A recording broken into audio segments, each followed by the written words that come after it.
ይሄ ነጠላ የጠበበ መልክ ነበረው። በቀኙ በጣም እንደረዘመ ይመስል ነበረ። አሁን በጣም ነው የሚያምረው። የጠበበ መልክ ጠፍቷል። ሚስጥሩ እነግራችኋለሁ። እሺ፣ አንድ አዲስ ነገር ተምሬያለሁ ዛሬ። ጉግል አድርጌ ነው።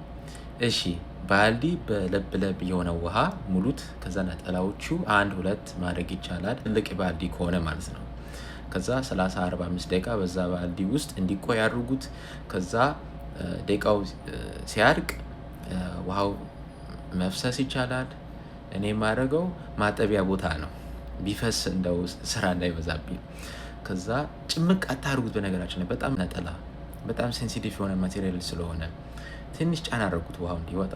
ከዛ ፎጣ ማዘጋጀት አለባችሁ። እንደ አልጋ ላይ ማድረግ ይቻላል። ከዛ ቀጥ አድርጉት። ከዛ ነጠላው በፎጣ ላይ ያድርጉት። ጥቅልል ታደርጋላችሁ። ጥቅልል አድርጉት።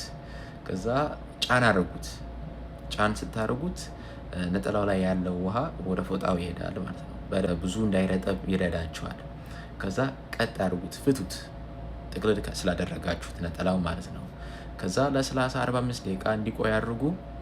ከዛ ደቂቃው ሲያልቅ ቤት ውስጥ መስቀል ይቻላል፣ ወይ ካልፈለጋችሁ አይረን ማድረግ ይቻላል።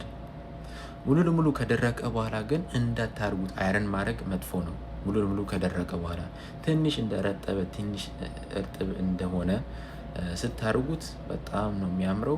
ሚዲየም ሂት አድርጉት፣ የጠበበ መልክ ይጠፋል። አይረን ስታርጉት ሚዲየም ሂት ላይ ይረዳቸዋል።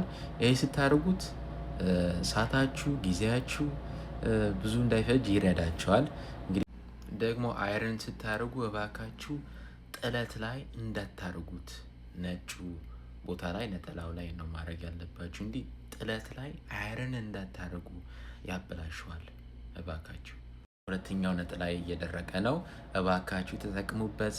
ብዙ ጊዜ እና ሰዓት እንዳትፈጁበት፣ ይረዳችኋል። ሰላም ክርስቶስ ሁላችን ጋር ይሁን።